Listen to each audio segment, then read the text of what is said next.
My parents announced a surprise Hawaii trip at their anniversary dinner. When I asked what time we'd leave, my dad said, "You're not one of us." That night, I packed and walked away. I never imagined I'd be sitting here telling this story, but it's the middle of the night. I've got a lukewarm cup of coffee in hand, and my heart is heavy with a strange mix of relief and vindication. What I'm about to share started 3 years back, but the ending only came together last week, and now I feel like I need to put it into words for someone who might actually get it. So, let me rewind to the very beginning. My name's Emily. I'm 28 now, and for as long as I can remember, I was the odd one out in my family. My folks, Thomas and Karen Reynolds, had my older brother, Daniel, when they were barely out of their teens. Dad was 19 and Mom was 21.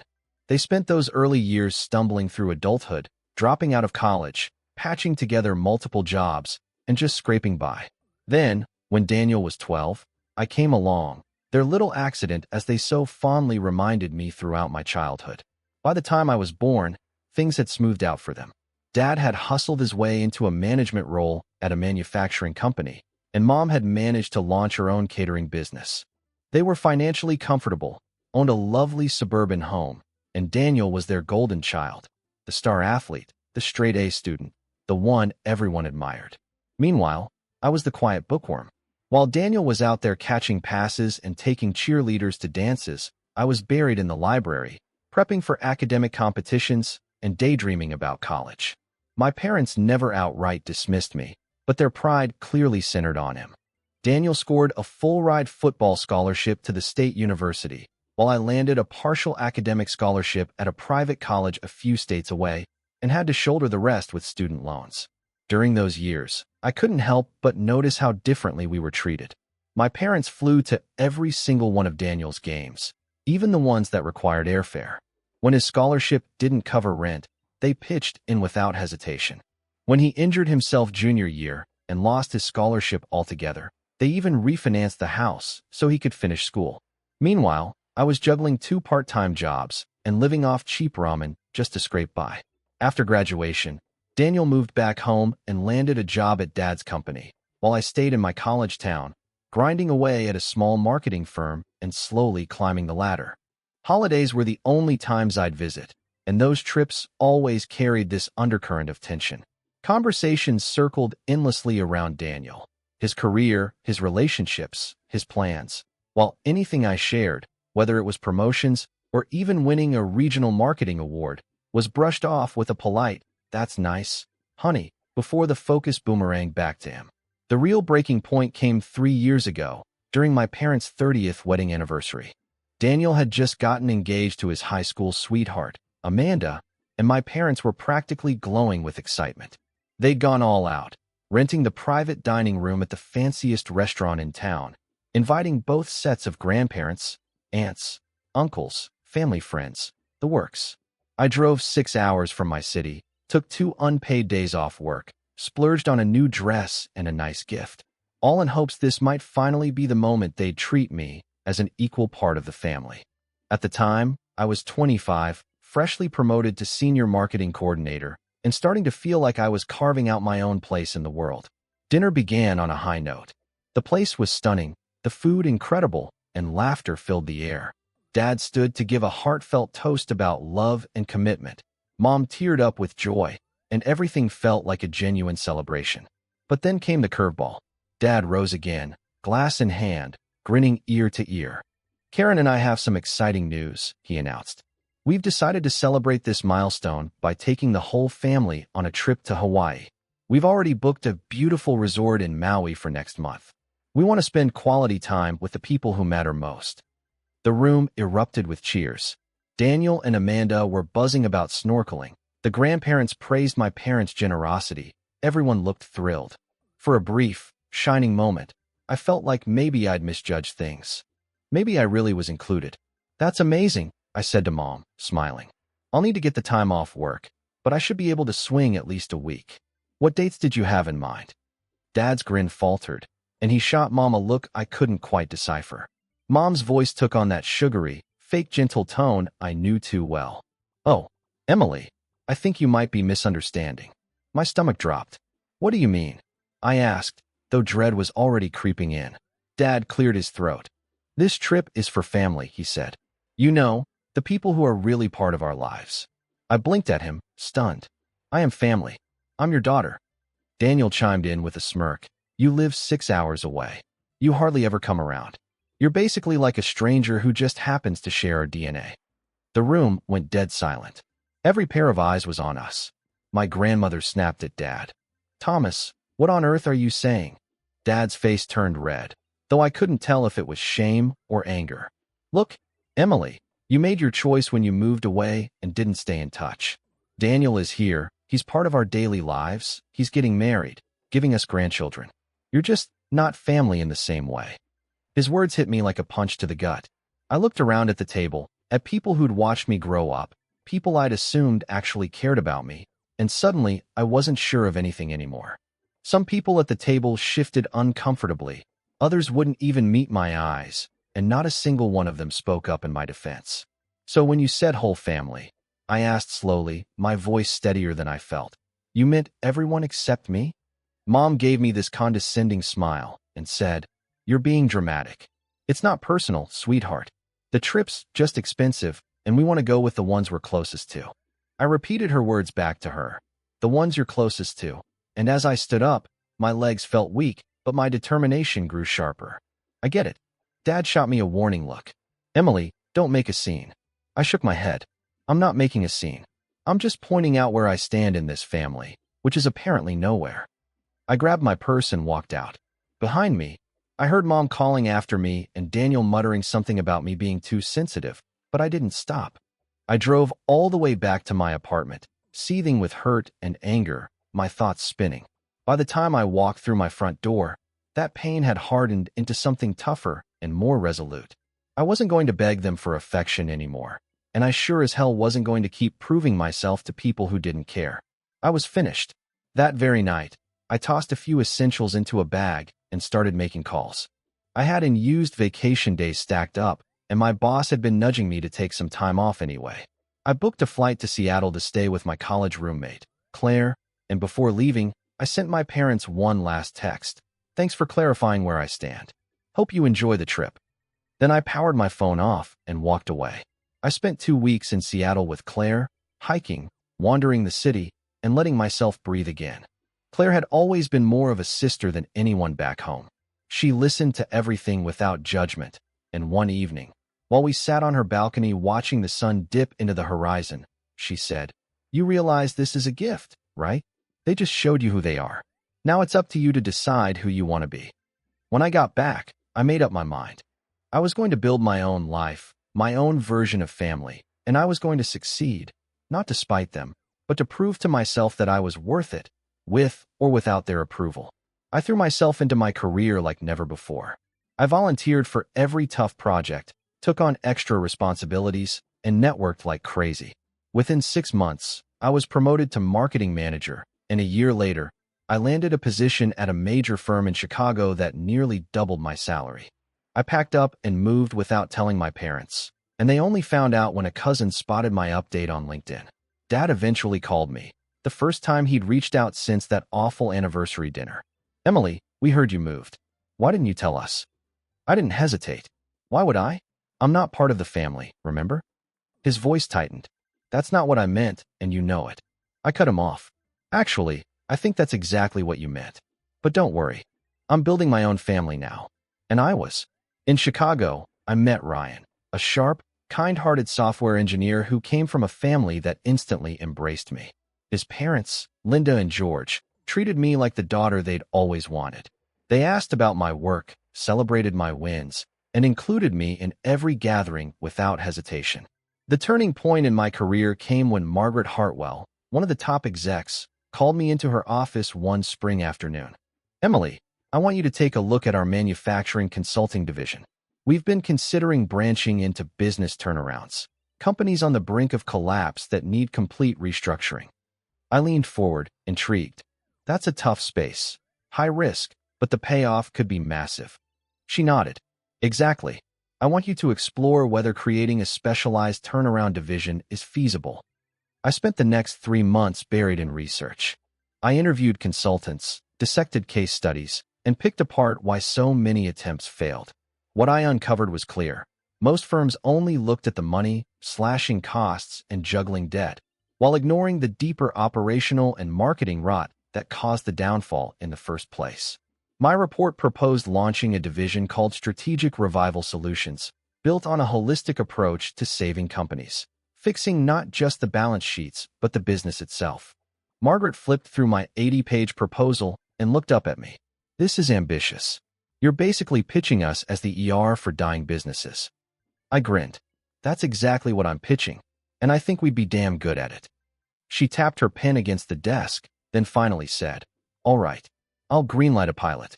Find 3 companies that meet your criteria and prove it works." And we did. Our first client, a family-owned furniture maker in Wisconsin that had bled money for years, was back in the black within 8 months. We streamlined their processes, built a fresh marketing strategy aimed at young buyers, and opened up new distribution channels. Next came a struggling chain of auto repair shops in Ohio that had expanded too fast and drowned in debt. We consolidated their locations, retrained their crews, and launched a loyalty program that doubled repeat business. Within a year, they paid off debt and started franchising again. Our third case was a small manufacturer of aerospace parts that had lost its biggest contract and was gasping for air. We helped them branch into medical devices, earn the necessary certifications, and build ties with hospitals and equipment makers. Each turnaround was a win, and each win proved the model could work. Within a year and a half, the revenue from our pilot projects had tripled, and the success was too big to ignore. That's when Strategic Revival Solutions was officially launched, and I was given the title of director. The division exploded with growth. Within 2 years, we had turned around dozens of struggling companies and generated millions in profit for Hartwell Industries. It was right in the middle of this whirlwind of professional success that Ryan asked me to marry him. He had originally planned a picture-perfect proposal, complete with a sunset cruise on Lake Michigan, but the weather had other ideas. A thunderstorm rolled in, and instead of a boat deck, he ended up on one knee in the middle of my living room, while we waited out the rain with Chinese takeout and a bottle of wine we'd been saving for something special. "Emily Reynolds," he said, looking up at me. "You are the most extraordinary woman I've ever known. You take hopeless situations and turn them into victories. You make me laugh even on my worst days. And you've shown me what it truly means to share a life with someone who sees and values you for exactly who you are." I was already crying before he finished. When he pulled out a delicate vintage engagement ring that had belonged to his grandmother and asked, "Will you marry me?" my answer tumbled out through tears and laughter. Yes. Yes, absolutely yes. We got engaged 2 years after meeting, and Ryan's family couldn't have been happier. Linda started brainstorming wedding ideas before we'd even finished the celebratory wine. George immediately offered to cover the rehearsal dinner, and Ryan's grandmother insisted that I keep the heirloom ring as my own. My parents, on the other hand, found out through Facebook like everybody else. The next day, Mom called in tears. "Emily, how could you not tell us you're engaged?" I answered coolly. "I figured Daniel could pass along the news if it came up." "Please, Emmy," she begged. "I know we hurt you, but this is a huge milestone. We want to be a part of your wedding." "Why?" I asked. "Because you're our daughter," she said. "Am I?" "Because 2 years ago Dad made it crystal clear I wasn't really family." She rushed to explain. "That was a misunderstanding." "No, Mom," I said flatly. "It wasn't. It was the truth, and you finally said out loud what you'd been thinking for years."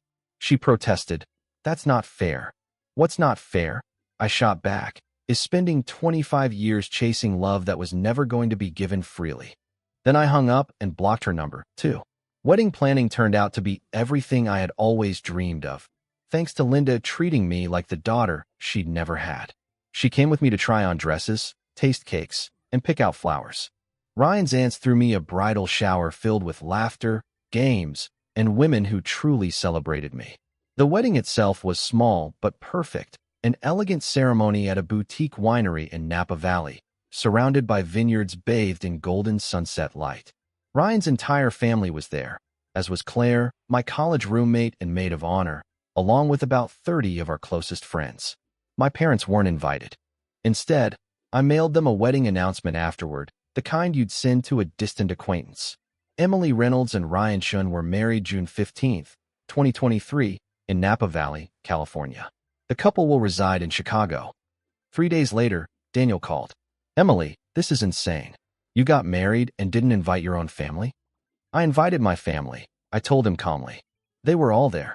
You know what I mean. Actually, I don't. When someone tells you you're not part of their family, you tend to believe them. Come on, Em, you're really going to hold on to that forever? Dad was having a bad day. I almost laughed.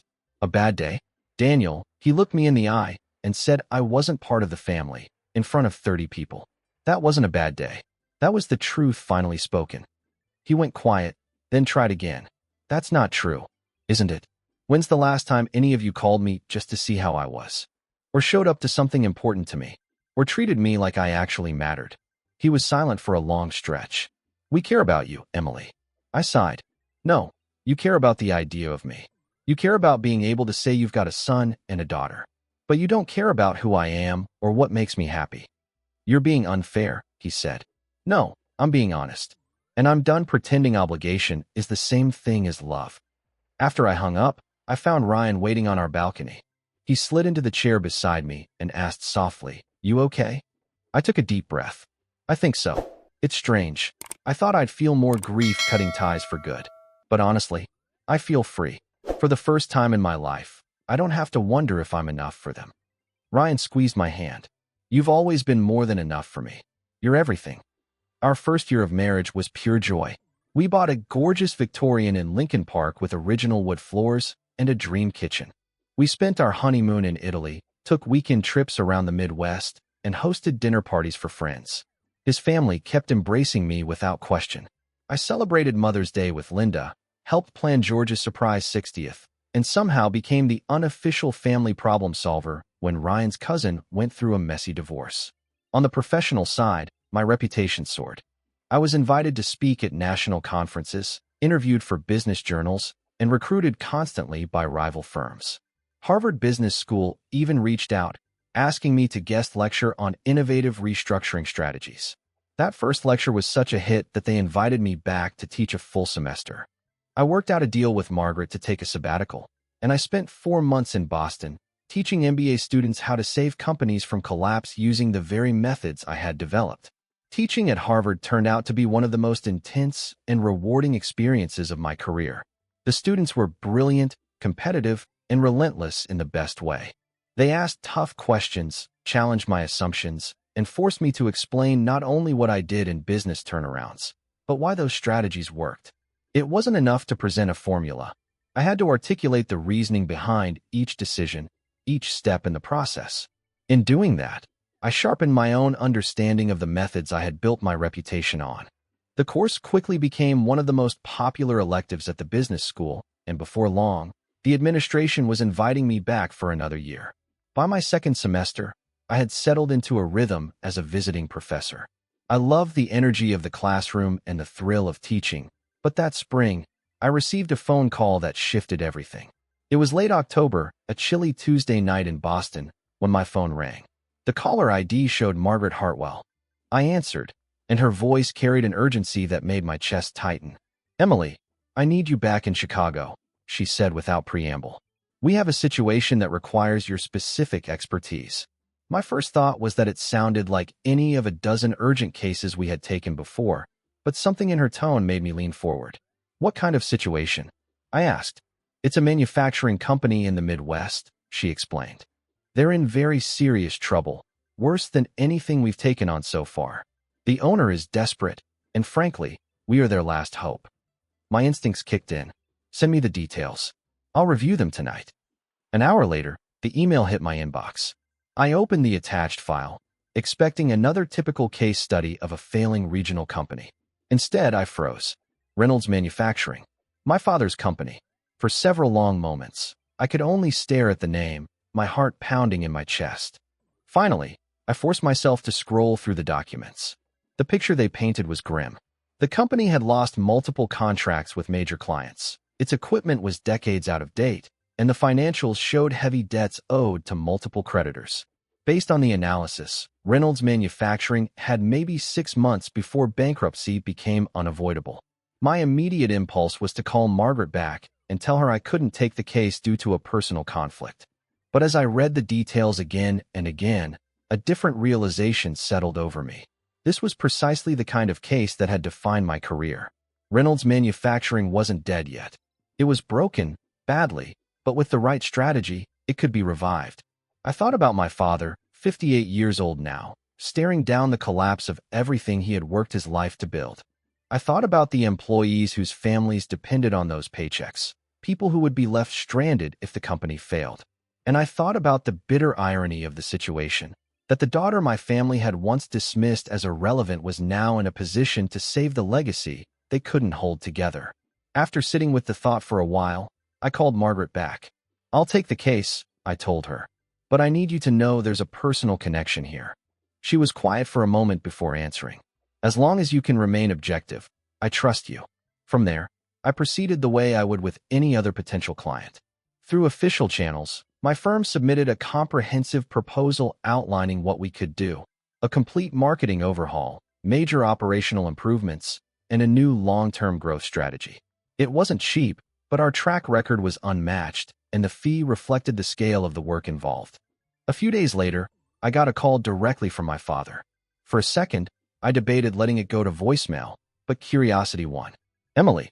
His voice cracked slightly, hesitant. This is your company?" "One of them," I said evenly. "I'm a partner now." There was a long pause before he spoke again. "I had no idea you'd become so successful." My tone stayed cool. "Why would you? You made it clear a long time ago that I wasn't part of your life."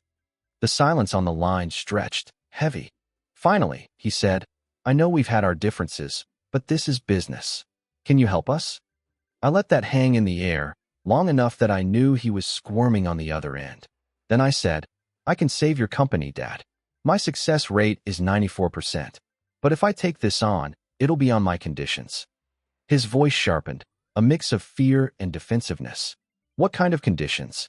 I replied simply, "You'll find out if you accept the proposal."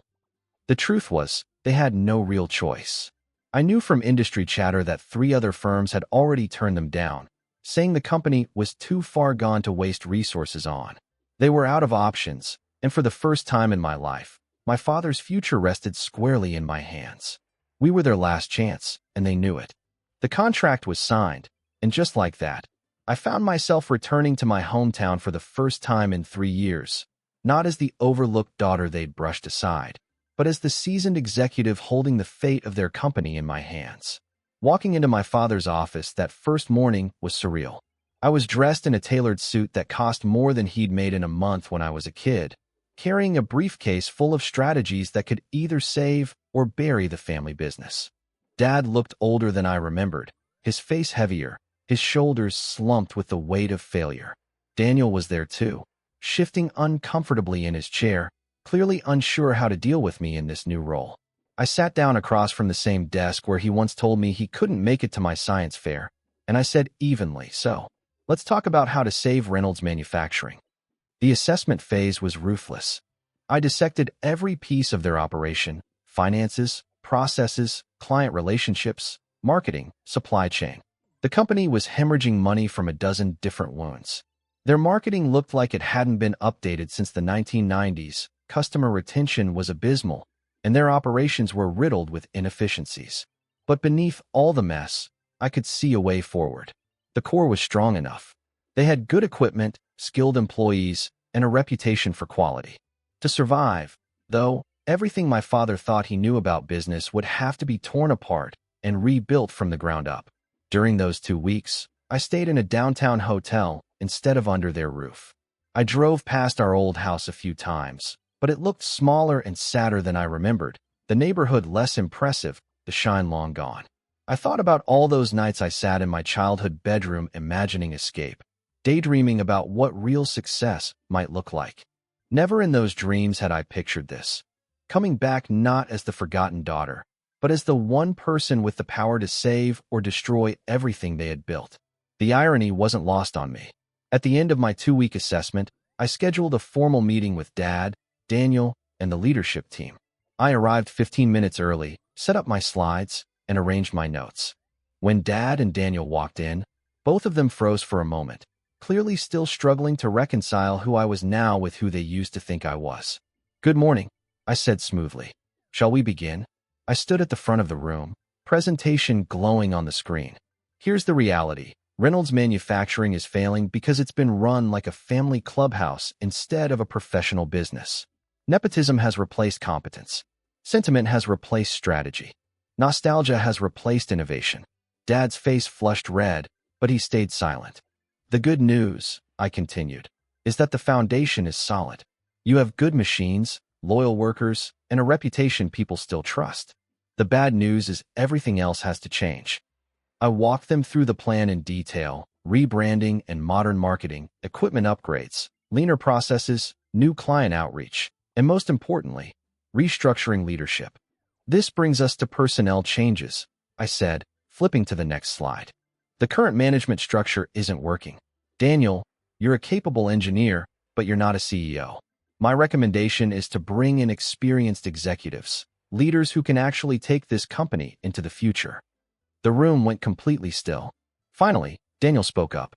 You can't just come in here and take over our family business. I turned to him, holding his gaze. Daniel, 3 years ago you told me I wasn't really part of this family, that I was just a stranger who happened to share your DNA. Well, you got your wish. I'm treating this company like any other failing business, because that's what it is. Dad broke in, flustered. That's not what we meant, isn't it? I asked. Because that's how I remember it. And now I'm here not as your daughter, but as a consultant. You want my help? These are my terms. The meeting ended with them asking for 48 hours to consider my proposal. I agreed. That evening, my phone rang at the hotel. It was Mom.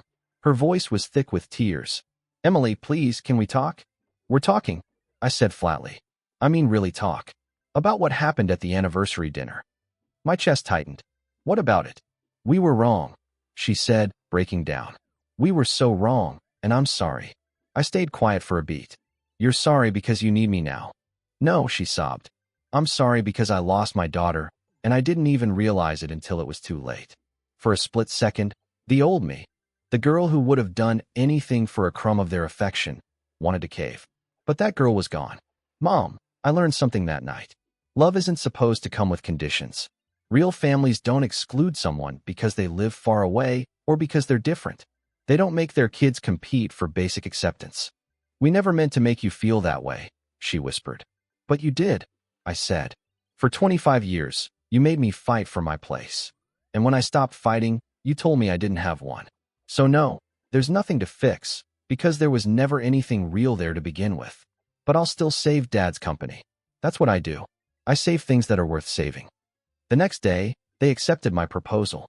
I brought in a seasoned CEO with 20 years of manufacturing turnaround experience, along with a sharp operations director who had transformed similar businesses. Dad was moved into a role he was actually suited for, head of engineering.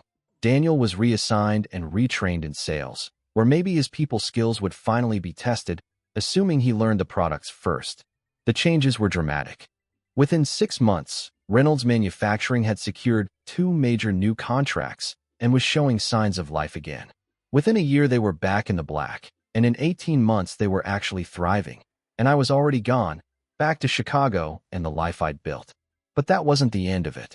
Last month, a headhunter called me about a role I couldn't ignore, head of acquisitions for a major manufacturing conglomerate. They'd heard about the turnaround I'd led at Reynolds Manufacturing and wanted someone who could find, buy, and scale Midwestern plants. The pay was obscene: salary, equity, a signing bonus, and the chance to be part of something huge. There was one wrinkle. The plan included buying up several small manufacturers in the Midwest, and Reynolds Manufacturing was on the list. I took the job. On my first week, while I was digging into target files, I opened the Reynolds packet and nearly laughed out loud. The company was worth 10 times what it had been when I walked away. Dad and Daniel between them still held 60% of the stock. My new boss, Jennifer, was fired up about the acquisition. This one is perfect, she said when I brought up the file. Solid fundamentals, improving management, expanding client base, and that turnaround story? Incredible. They were almost bankrupt 3 years ago. I know the story, I said. I did their turnaround. She looked at me with a grin. Great.